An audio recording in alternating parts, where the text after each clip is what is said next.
So I don't know if you guys know this, but not everything has to be a theory, okay?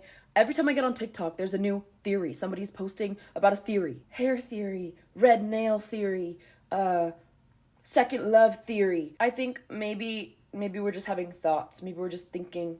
Maybe we're just using our brains, and that's awesome. I'm so happy for us. I'm just not sure if it all needs to be a theory. Hi, I'm Abby, and this is the Ab Show.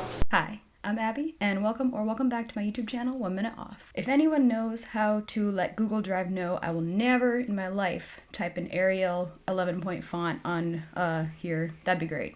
That'd be great information to have. Do you guys like theories? I ask my YouTube audience sarcastically. Of course you do. This year has been like a sort of entire year for theories. Whether they're big conspiracies involving a certain CEO and is unalive, or they're small, like whether or not Taylor Swift secretly wrote Argyle. It's the end of the year, which means fun and sexy end of the year lists. There's, Spotify Wrapped, which everyone famously loves and has no problems with. There's, the top 10 movies this year, which were all sequels for the first time ever, by the way. So that's fun. And now there's my thing where I choose a random top 10 list that I saw online and I talk about it. And this one's a good one, I gotta say. I think it's pretty good. I was scrolling on Instagram a few days ago and I found this post from an account I really enjoy called You Should Care About, which was focused on the Google year in search lists. There were a lot of fun things in this list, but the one that caught my attention the most was the top trending internet theories. Mostly because I barely understood a single one of them, and it made me feel really old. Take a look at this list right now, and I want to know, without looking them up, how many of these are you actually familiar with? Pause the video and comment down below. I'm serious. Careful though, your answer may reveal more about your chronic onlineness than you're aware of. The main thing that popped into my head when I was reading this list is a tweet that I saw a few weeks ago, which kind of sums up this entire video. Every TikTok is like, have you heard of the Saturday theory? And then it's that people like to have fun on Saturday. I've been thinking about this tweet for a while now because I feel like this really has been the year of theories, Maybe the time period is actually a little longer, but it feels better to say year of theories, you know what I mean? The video I showed at the beginning is basically the nutshell of what I'm talking about.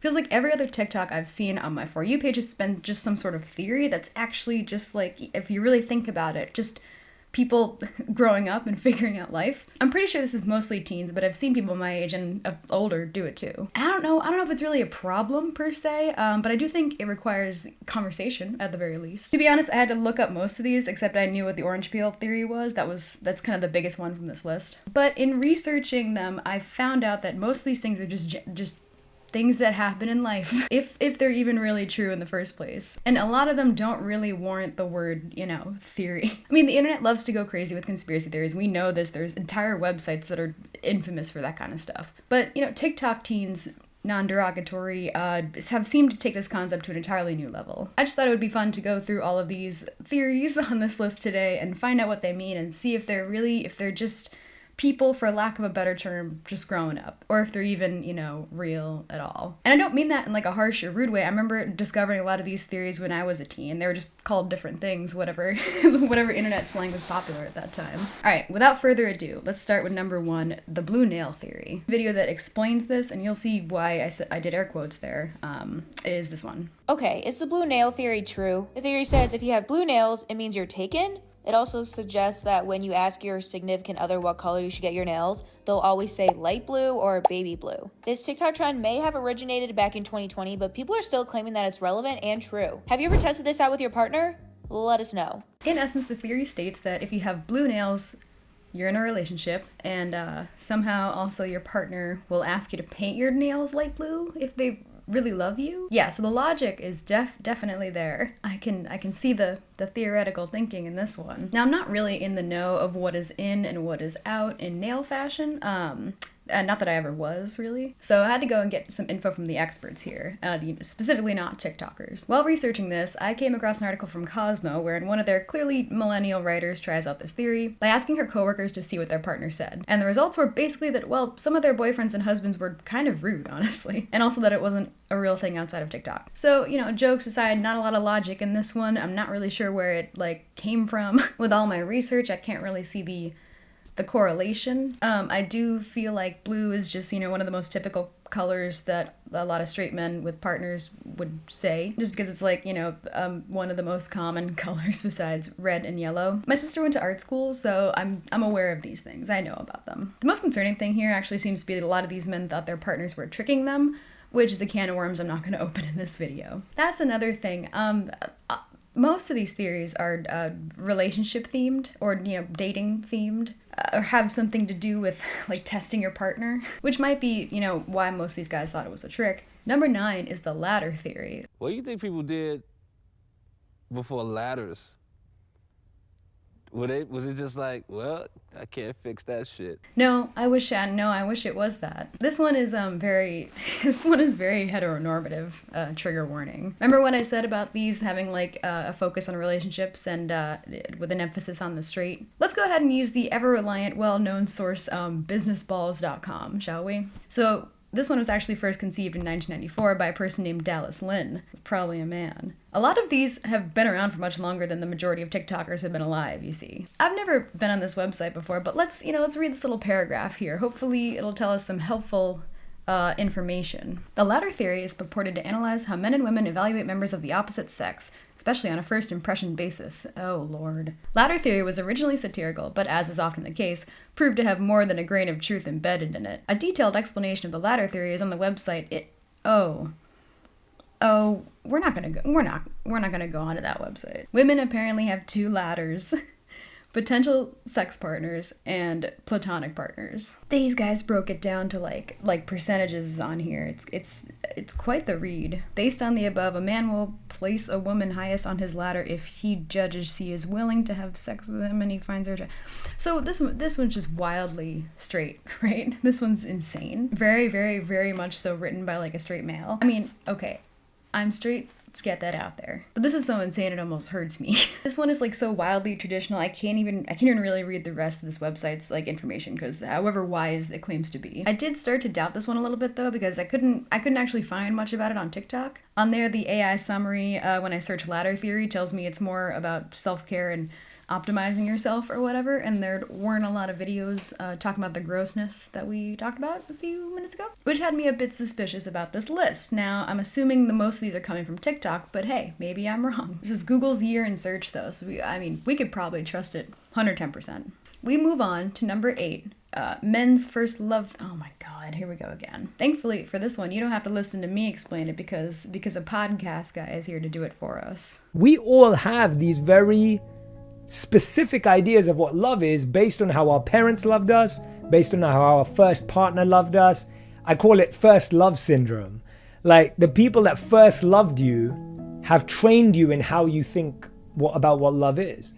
So now when you meet someone, they could be doing so many other things to love you, but because they didn't do the dishes at night, you feel they don't love you. There's endless TikToks on this one, and it boils down to the theory that essentially I guess men never get over their first great love to the point that it influences all of their future relationships. The thing about this one is actually, I kind of agree with it. I agree with the basic fact that your first time experiencing love is gonna probably influence how you feel going forward. I don't know why it's specific to men. I do feel like it applies to everybody. I mean, not to get like all mushy or anything, but like your first great love, right, regardless of when it happens in your life, is more often than not coincides with like these huge and emotional personal growth and change, right? You feel love raw and unfiltered for Sorry, officer. You feel love raw and unfiltered for the very first time, and it gives you this like, subconscious template for the rest of your life. I don't think that's wrong. I think that's just, part of life. It doesn't mean that your current or future relationships aren't going to work out because like your person is in love with his first love or whatever. People aren't static, emotional growth and self-reflection and new experiences can often, lead to reframing past relationships and creating healthier dynamics with new people who can confirm or change your perception on love. I also saw a lot of this not being that like men don't get over their first love, but that they don't forget them. And I mean, that'd be weirder, right? If like your partner completely forgot about their first relationship. I think that'd be a little bit odd. But again, it's another one of these theories. It's just kids learning how to grow up and putting words to experiences. And the fact that it's so male concerned is a little concerning. It's a little disheartening. But again, this isn't the video for that discussion. Onwards and upwards to theory number 7, the let them theory. So this one is from Mel Robbins, who is a motivational speaker and podcast host. I'm kidding. I've actually listened to her a few times, and she's got some pretty good advice, I guess, for people in their 20s and maybe even younger. This one's interesting, though. I'll just kind of let her explain this one. The truth is, you have limited time with your loved ones. People can only meet you as deeply as they've met themselves. And most people, particularly the people in your family and my family, have not gone to therapy. They haven't looked at their issues, and frankly, they don't want to. Let them. Let your parents be less than what you deserve. Let your family life be something that isn't a fairy tale. They're just doing the best they can with the resources and life experiences they have. But now you get to choose what happens moving forward. Again, great words, really good message. Again, just learning how to deal with people and communicating with them and growing up. This one is probably a great thing for people who, internalize other people's behavior a lot. There's a lot to be said about this one, but I think the most important one to point out is that it's a great example of why these are called theories, This let them theory is obviously not universal at all. Somebody commented that if they just let everyone leave, then, well, they would be alone. Because I think this is a really easy thing to mistake for, avoiding confrontation, in my opinion. This theory will work for some people and it won't work for other people. Theories, no matter how smart they sound initially, are just not going to apply to everyone, and that's why it's important to analyze and debunk them and, choose the ones that really work for you and the ones that really don't. Number 6 is the birth order dating theory. Again, with the dating. Thankfully for this one, we have a certified TikTok relationship coach to tell us all about it. I just found out about the birth order dating theory. Have you heard about this? It makes so much sense. So I am the eldest daughter, and all of my relationships have been with the youngest sons. And not only that, they are the youngest sons but have older sisters, all of them. And my mind is blown. And it also makes so much sense that I have gravitated towards men like that, typically men that are looking for mothers, and the role I stepped into was mothering those men. Let me know if you can relate to this or where you are. I saw another TikTok, and it was a woman who was the middle child and she dated firstborn sons, and that seemed to be a trend as well. So let me know. I am so curious about this now. This one just kind of feels a little too similar to the men's first love theory in that, of course your relationships growing up are going to affect the ones that are later in your life. That's just, you're figuring it out, baby. We're halfway through the list so far. How are you guys feeling? Are you feeling crazy yet? Do you find it fascinating how TikTok language has seeped into our mainstream culture like oil to water? I know I do. I'm here to tell you that's normal. Next up is the taxi cab theory, which I really do wish it had nothing to do with relationships, but it does, of course. This one comes from Sex and the City, apparently, which, as we all know, is the Bible for straight women. We can let Miranda explain this one.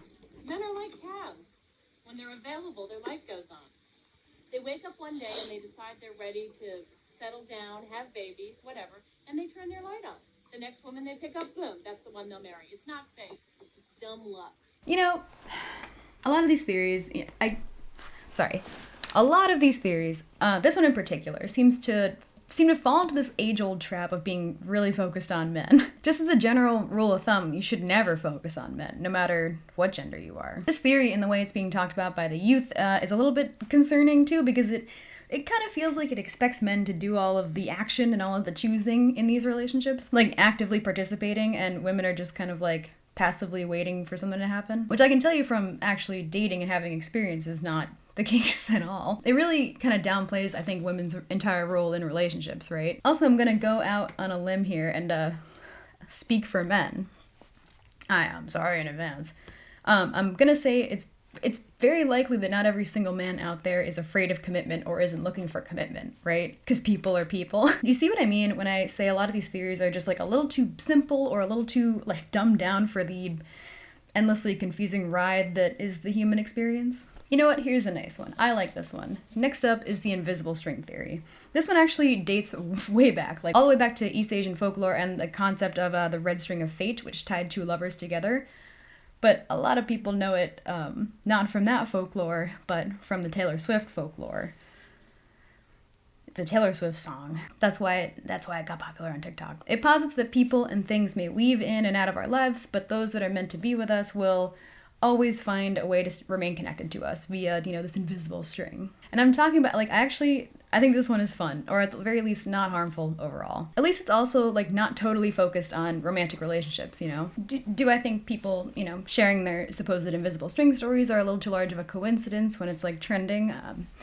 Perhaps, but life is more fun to believe, It's more fun to find joy in things. I feel like you can see me, like, kind of start to be okay with this list overall, because it's just the kids. They're just learning. Number 3 is the October theory. Now, this one was definitely the one that reminded me of the tweet in the most direct way. This theory posits that October seems to be the time that everyone gets, like, energized to set goals for themselves and priorities for the next year or the next phase of their life. And something life-changing always happens in October. It makes you want to, like, I don't know, be better. The more I think about this one, the more true it is, because October is, like, kind of, like the Thursday of the year, It could have something to do with the days getting significantly shorter and us all, scrambling to do stuff before that happens, and we're all sad for a long time. But this one's fine too, and it's not totally focused on relationships either. It's not harmful, it's not hurting anyone. It's always good to set goals that maybe aren't as harsh as the ones you set for yourself in January, Whatever you can do to get through the holidays. Just got this text on my phone. Should I answer this? Seems legit. Okay, the number 2 theory on this list is one that took the internet by storm, the orange peel theory. I watched a few YouTube videos about this. I remember when this was like a big thing. Essentially, this one states that you can tell whether your partner, respects and loves you as a human being if you ask them to do a small, trivial task, like peeling an orange, that you could easily do yourself. If they do it without hesitation, they love and respect you and you're totally fine. And if they complain or argue with you about doing it or throw a tantrum, as we saw some do, then you might have a problem. And this one actually sort of has scientific evidence to back it up. A 2014 study published in the Journal of Social and Personal Relationships also offers compelling insights that resonate with the orange peel theory's essence. This research explores compassionate love in 175 newlywed couples, focusing on daily acts of kindness and empathy. These couples recorded their compassionate acts over 2 weeks, which revealed a significant impact on marital satisfaction. Moreover, the study discovered that acts acknowledged as compassionate by both partners had a greater positive influence in fostering a more deep and enduring connection. Regardless of its, validity or anything else, it's probably never really a good idea to, use something like this to test your partner. And I think it becomes a whole bigger issue if you test your partner and then film that reaction for your internet audience to see and comment on and invite everyone into your relationship, essentially. If you feel the need to, record these intimate relationship moments, whether they're staged or not, I think you might have bigger issues. Regardless, at the end of the day, these, relationship theories are just mostly dumbed down suggestions of learning how to communicate with your partner. I don't know why I said partner like that. Which is kind of partly why I can't really be too upset or mad at a lot of these. Like, again, how can I get mad at people for just, trying to put words to their experiences? That's kind of how I'm feeling. That's kind of my thesis of this whole video, as it turns out. Last on our list, but certainly not least, is the burnt toast theory. Now, this one is based on the idea that burning toast in the morning might cause delays that prevent you from being somewhere dangerous later. The theory encourages viewing life's misfortunes with optimism, believing that everything happens for a reason. This one basically means that minor setbacks or changes to your routine can lead to better outcomes, or just different outcomes. And that's pretty much it. The thing about this, like so many of the other ones, like I've said before, is that it's just a rehashed version of a theory someone thought about a long time ago, that we've been thinking about forever. The concept that, doing something different or outside of your routine might lead to affecting your life later is one that's been explored in countless media forms. And it's a fine theory, it really is. At the end of the day, these TikTok theories, right, whether they hold any weight or not, seem to boil down to young people just kind of making sense of life and relationships and the messy process of growing up. I think people have just always done under, different names and different languages throughout time. They're not grand conspiracies, they're not groundbreaking insights, but in another era, they maybe would have been, diary scribbles in Kafka's diary, or, late night AIM chats if you are a millennial. A lot of these are just, all of these are pretty much just recycled human ideas wrapped in this new medium and distilled down to, 60-second videos. Honestly, for the most part, I think that's fine. Part of, navigating adulthood is putting names to the experiences and the emotions that shape us. Whether it's blue nails or, burnt toast. I think these ideas are a lot less about uncovering these hidden truths and a lot more about just figuring out how to handle love and life and loss and everything in between. I think it's also worth noting that this generation has more access to information, and within that, misinformation, than anyone before it. Like, we're all literally just swimming in content all the time, from like relationship advice to like psychological deep dives into conspiracy theories, all just woven into this like quilt of social media. I mean, with that much input, it just only kind of makes sense that younger generations are piecing together stuff in their own way and like figuring out how to look at the world in their own terms. Maybe not every theory like is true, like the blue nail theory, but I think these TikTok ramblings really do reflect like the classic and just beautiful human desire we all have.